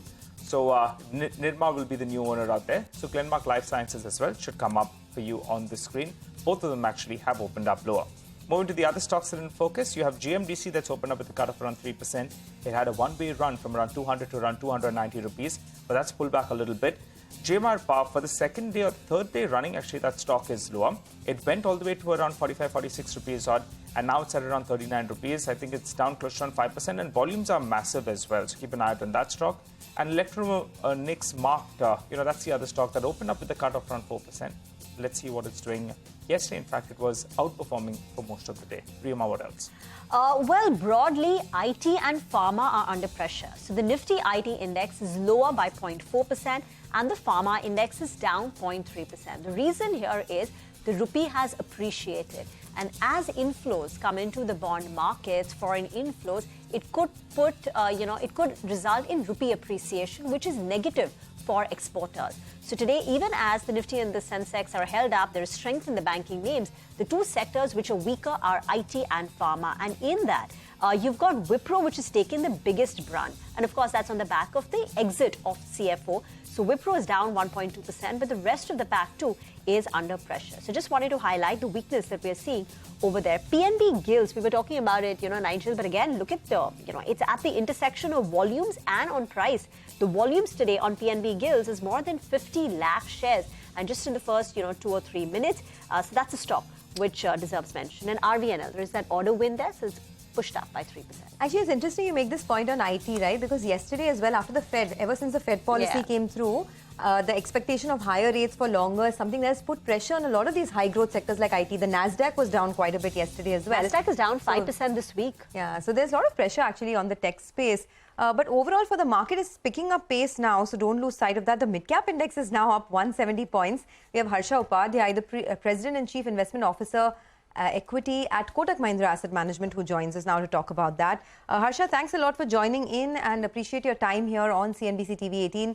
This inclusion of India in JP Morgan's global emerging market bond indices has really got the market's, energy going this morning. But you tell us how much of it you think is already in the price, and in terms of flows, what are you expecting and what would the implications be for equities? Definitely, it's a very positive move for Indian economy and Indian fundraising, I would say. Clearly, the cost of funds will go down and availability of resources will also go up for our corporates and our government. So to that extent, it's definitely a positive, although it was expected over last few quarters in terms of likely inclusion, etc. But I think the news itself is a big positive. And we are likely to see upwards of $20 billion in the first year itself. So definitely it's going to reduce the depreciation risk on the currency will make our economy more resilient. So definitely a long-term positive. Okay, all right, Harsha, good morning and thanks so much for joining in. By the way, the Nifty Bank actually is the one that's outperforming in today's trading session. It's on the verge of moving to around the 50 DMA as well as the 20 DMA that it broke yesterday. Harsha, but on the Indian markets on the whole, how are you feeling? Are you feeling a little bit more cautious or are you still constructive? Nigel, our view on Indian markets hasn't changed for the last couple of weeks, I would say. Clearly, when you look at the markets, while Nifty or the large cap index is more or less in line with the fair range of valuations, there is a valuation premium for mid and small caps. We have seen very, very strong rally in that basket. We have also seen a lot of flows going into that segment.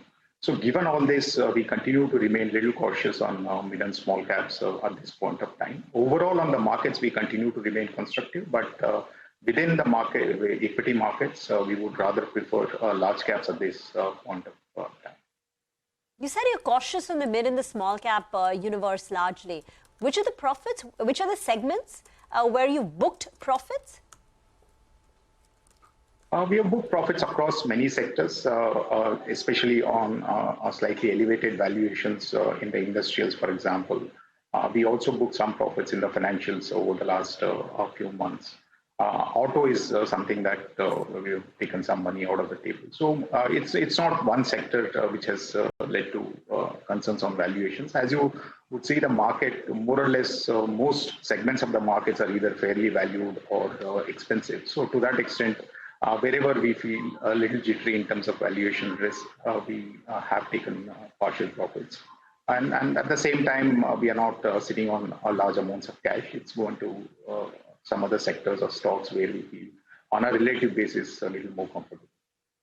Okay, there's a large rally that you're seeing at the moment in banks and in domestic cyclicals, so don't lose sight of that. Union Bank is now up about 5%, IOB is up 4%, Canara Bank, it's primarily in PSU banks, the rally that's coming through, right? And on huge volumes as well. I mean, IOB I think has over 3 crore shares traded already, so massive move there. You know, the big argument now is on PSU banks, right, Harsha? I know we've discussed this ad nauseum, but how do you approach it from here on in case you missed out on the big rally? Because PSU banks as a theme has not generated wealth for investors if you map a 5 or even 10-year period. Do you think this time is different?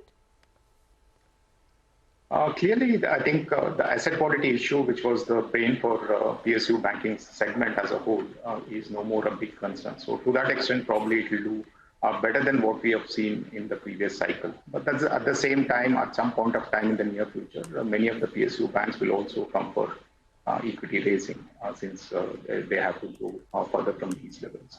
So to that extent, I don't think it's going to be a unidirectional move going forward. Yes, we have seen a large re-rating in most of the PSU banks, but from here on, I don't think it's going to be similar kind of outperformance.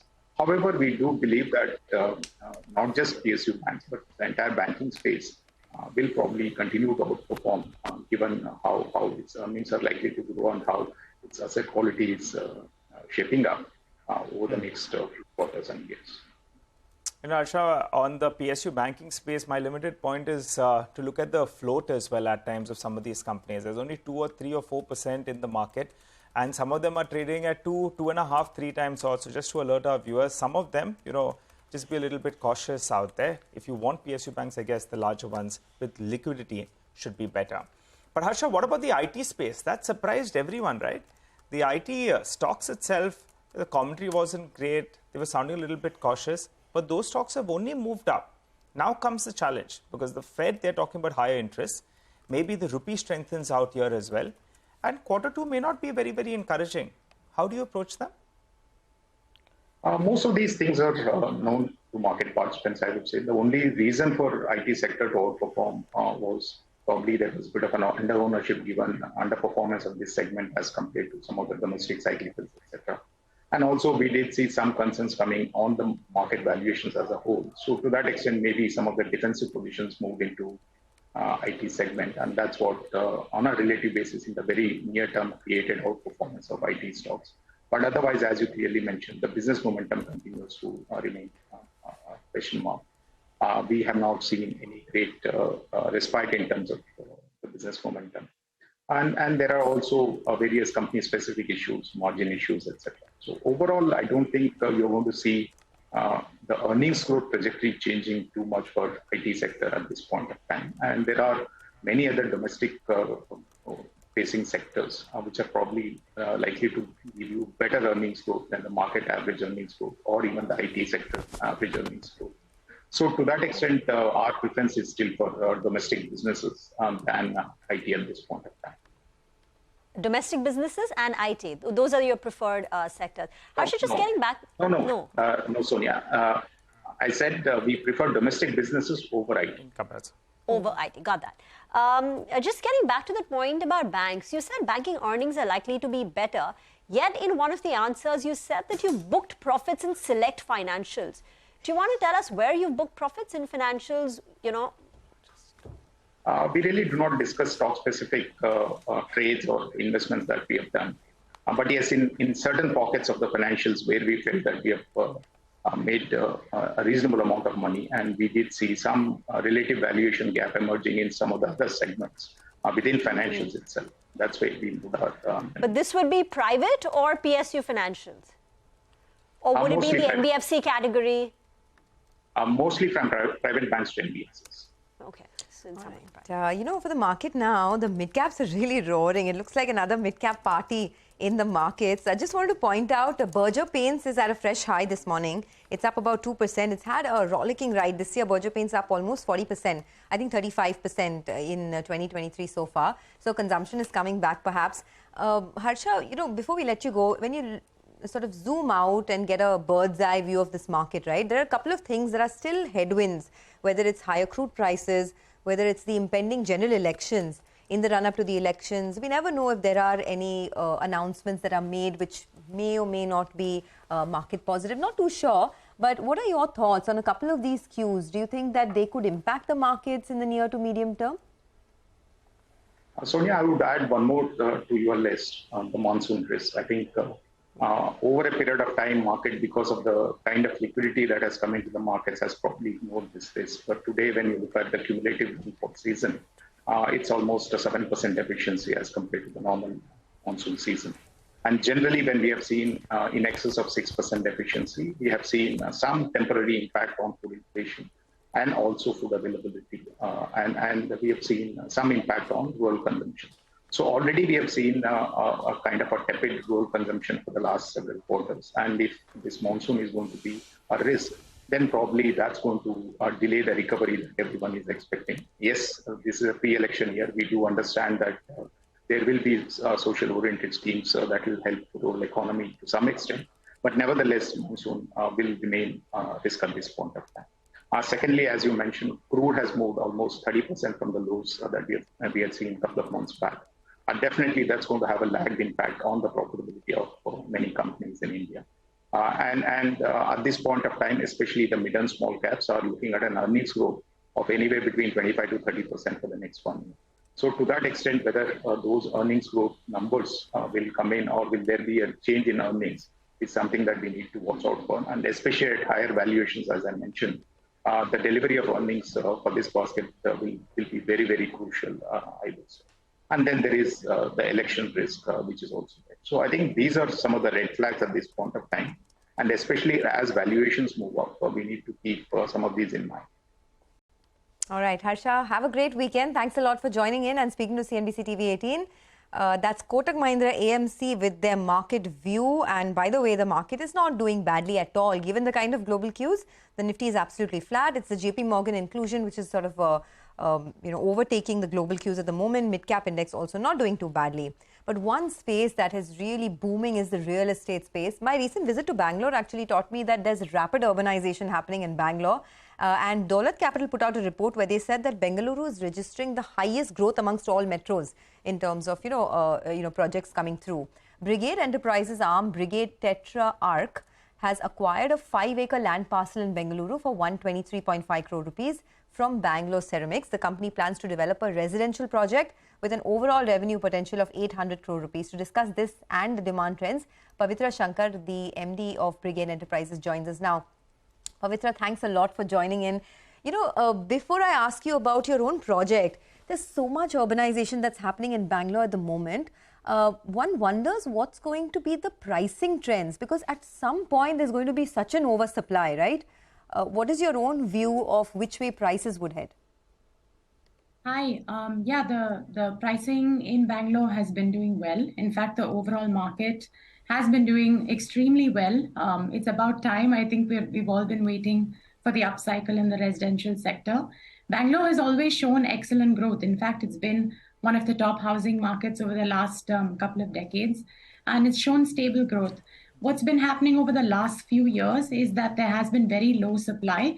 So, and also the demand from customers has been to invest in real estate. So the pricing trends have really supported this despite inventory coming to market as well. So we've seen a dramatic price increase across our portfolio. It is still being supported by customer demand on the ground. And despite whatever supply is being planned by us and others in the space, we're still forecasting very good price growth, because fact of the matter is there hasn't been a lot of supply in the market. And I think the market is still growing in terms of job creation and people moving to Bangalore. That's why you're seeing the rapid urbanization.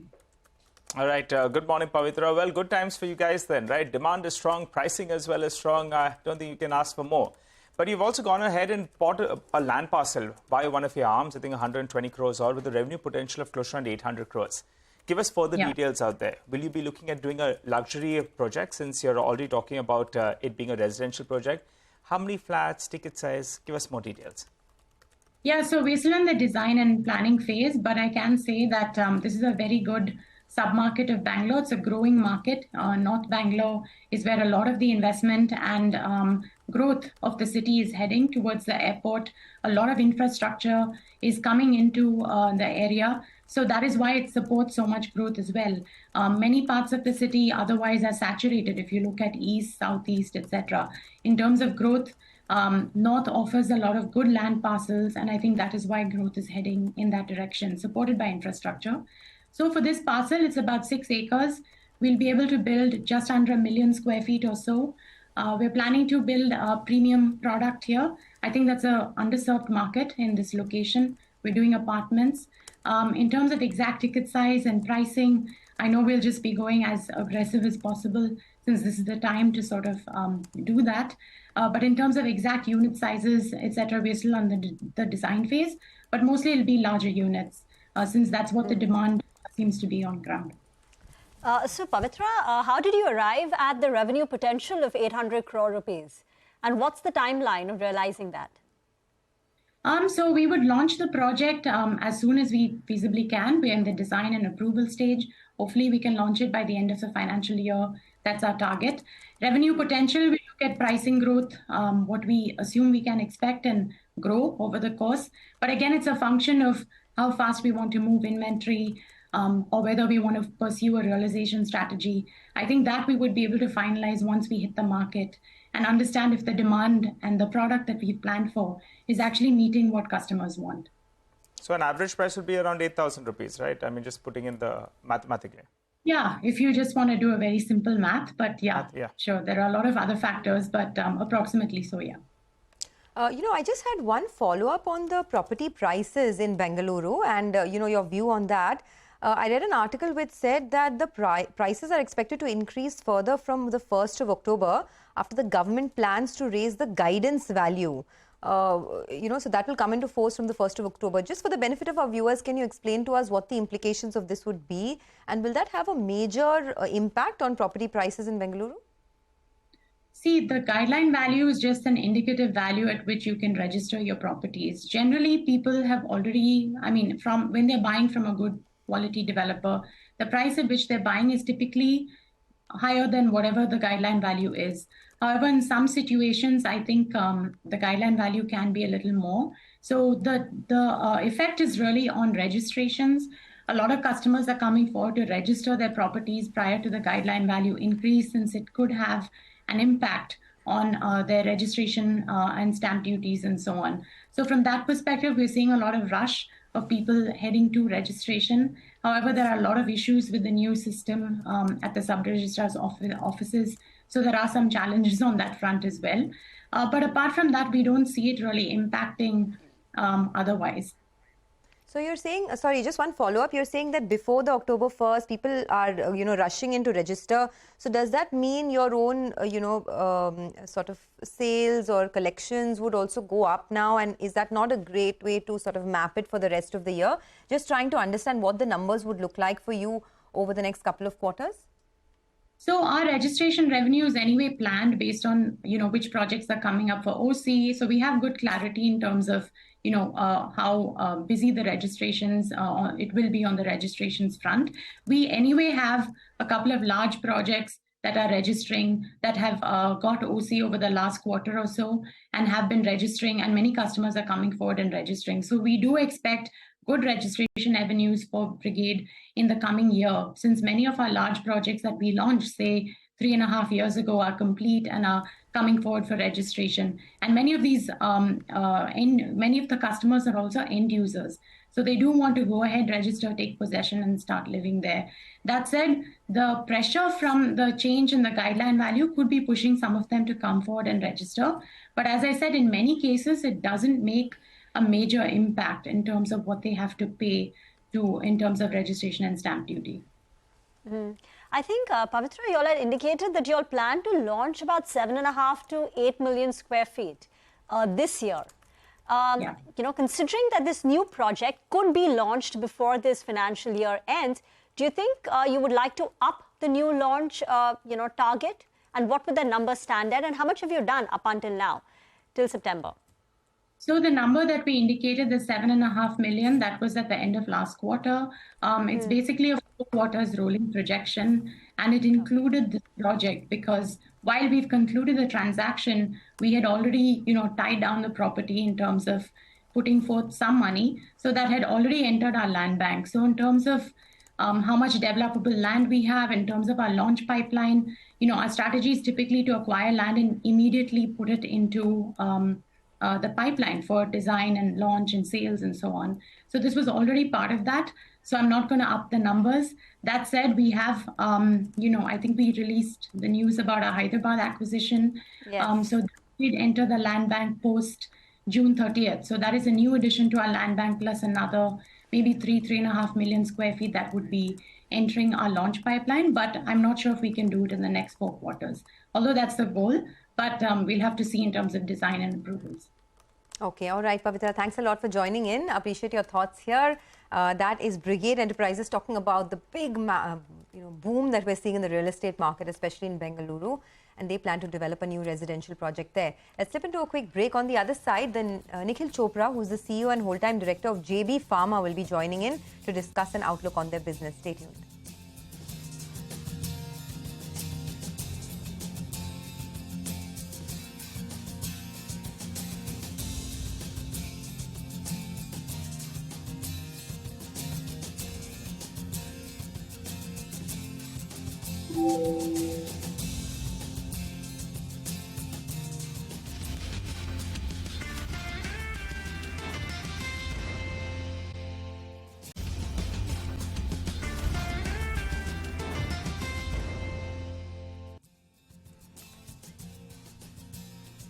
Welcome back. This is Corporate Radar, and you're tuned into CNBC-TV18. Well, the markets, they're zigzagging between, the positive and the negative terrain. For the time being, we were down close to around 20 points odd.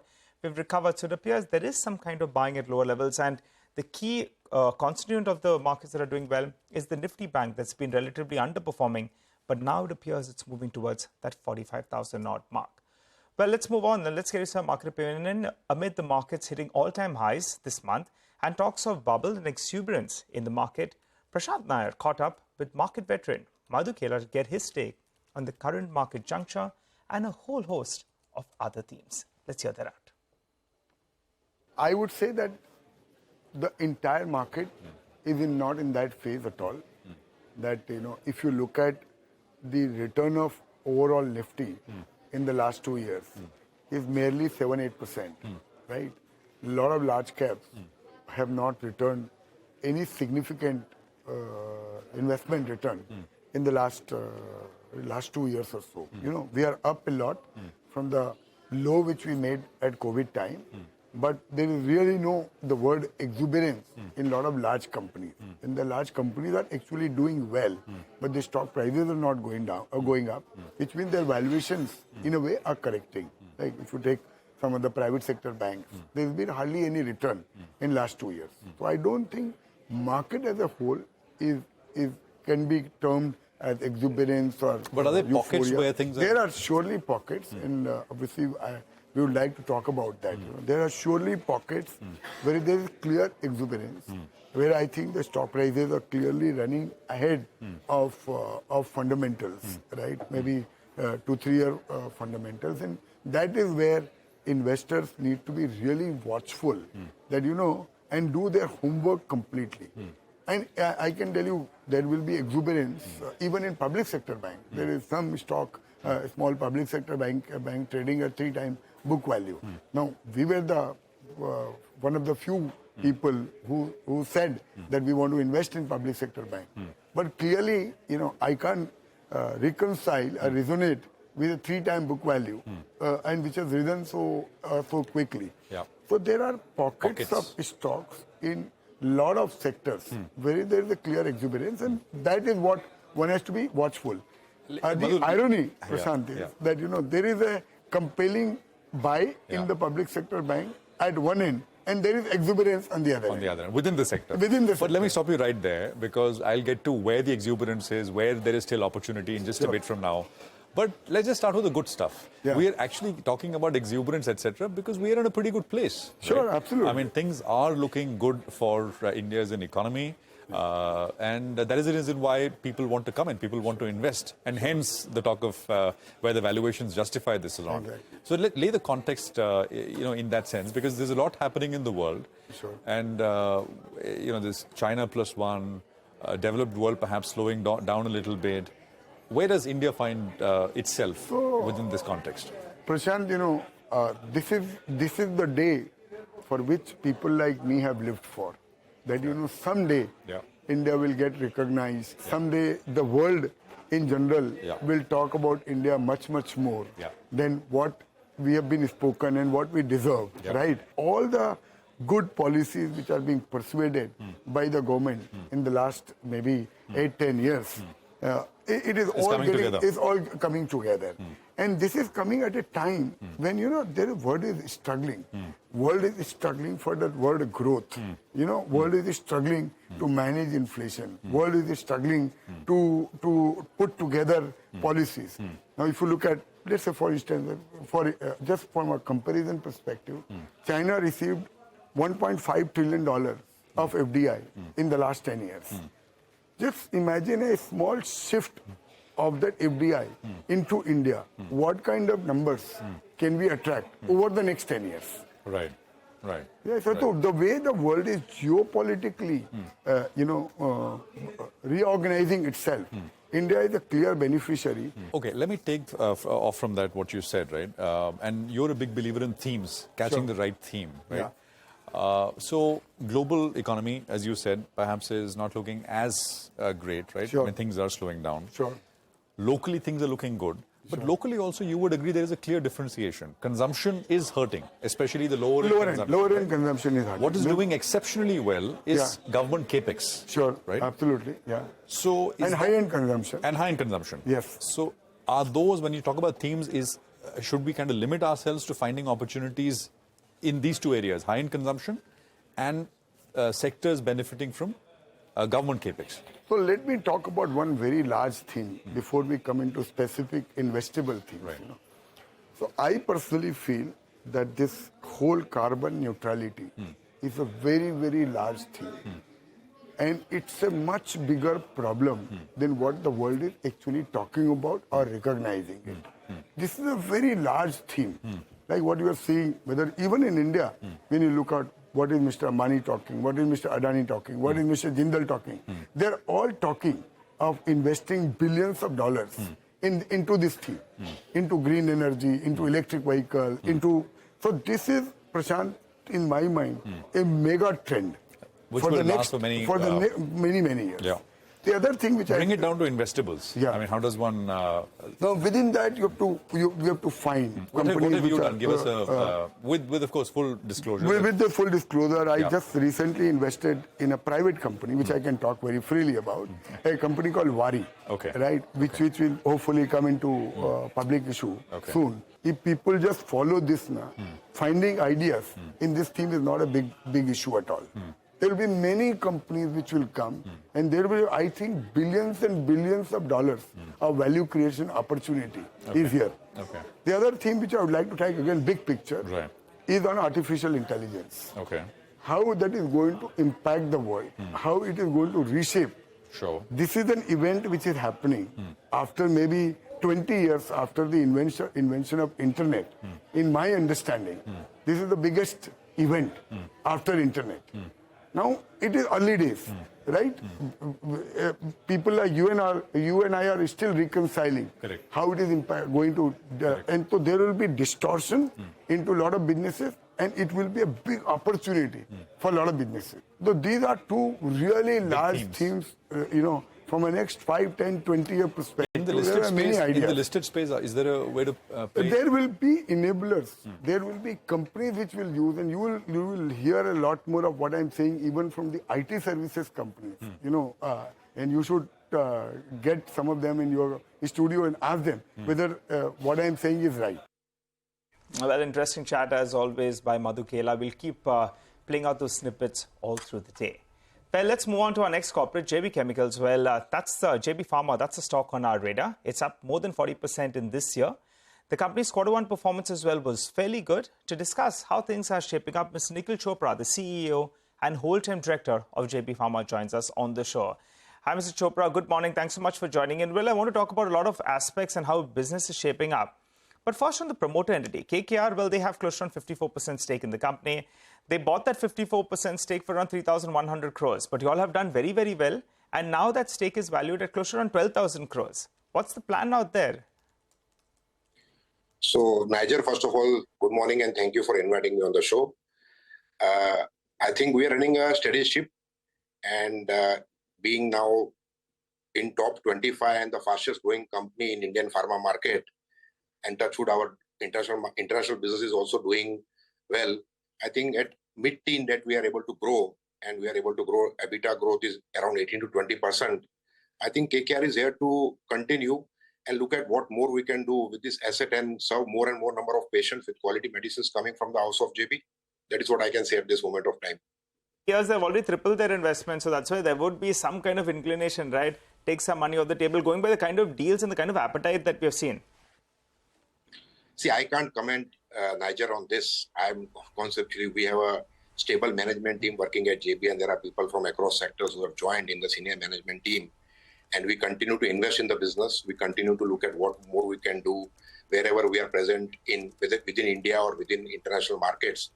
That is what we are aiming at. Recently, also we got one of our product approved in US FDA. So that is doxepin. And we have been filing 3 to 4 ANDAs every year in US. We've been filing 8 to 10 products in our ROW market. Last couple of years, we invested close to $200 million in acquisitions, and touch wood, all our acquisitions are fairly doing well. So we are here to stay. Okay.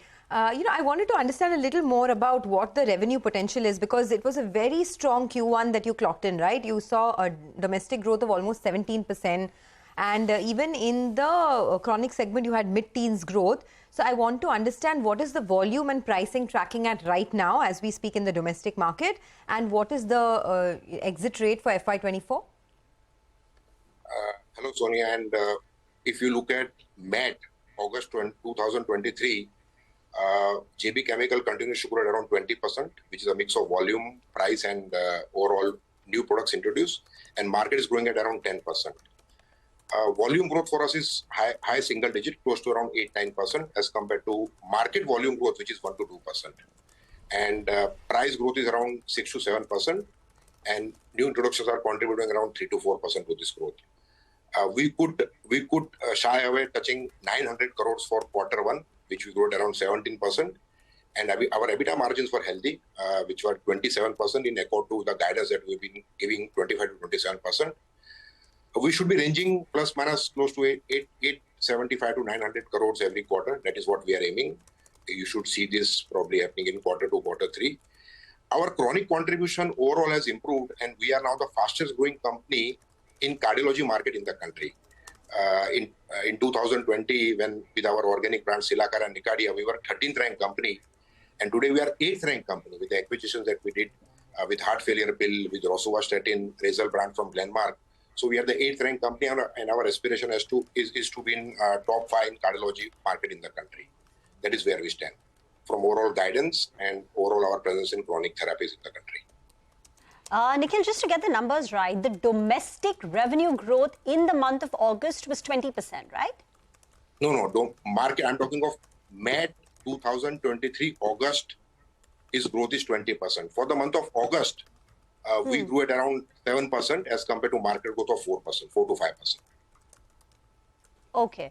But isn't that much slower than what we've seen in Q1? Because in Q1, your domestic revenue growth was 17%.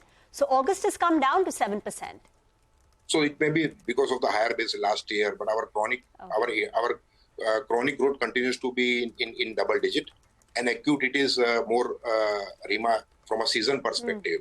And this year it is good for the Indian consumers that they did not suffer from many of the GI infections. So it is good for the population. All right.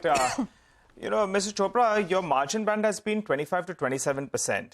Now, your cardiac brand, Azmarda, that as well, has helped in the first quarter as well and likely to help from here. Input costs have cooled off. Freight costs as well are lower. Do you think you can hit the upper end of the band? Should we be working with 27% given all the ingredients? Niger, we could deliver the upper side of the brand for quarter 1. Now, if you look at the freight cost, overall has come down in a big way as compared to last year. The RMPM costs have peaked, but they have not declined. They are stable. So if we see next 3 to 6 months, if RMPM cost probably comes down, then you can assume in terms of the high peak EBITDA margin, that is what we have, the guidance that we have been giving. Okay. Can you tell us if there are, in the near future, what would the acquisitions look like? Any target number that you have? How many acquisitions are you planning to do in the next 12 to 18 months? And the recently acquired portfolios as well, any indication of how they've performed? Yeah. So let me first talk about the recently acquired portfolio. Let me talk about what we acquired from Glenmark. The entire rosuvastatin portfolio, which we bought it. We bought around 55 to 60 crore revenue at around 300 crores with healthy gross margins. The secondary demand, which was there every month, was close to 4.5 crores.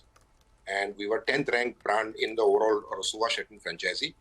In last 6 to 8 months, our secondary demand from 4.5 crores has gone up to 5.5 crores. And now we have climbed from 10th to 8th rank. So there's a good traction, and overall this franchisee for erstwhile company Glenmark was not growing for last 3-4 years. We aim to grow this franchisee at around 12 to 14%. On Sonia, on the acquisition front, from a guidance perspective, we continue to evaluate assets. We continue to look at if there are assets available which are quality, progressive, may not be growing but are in a progressive category of growth.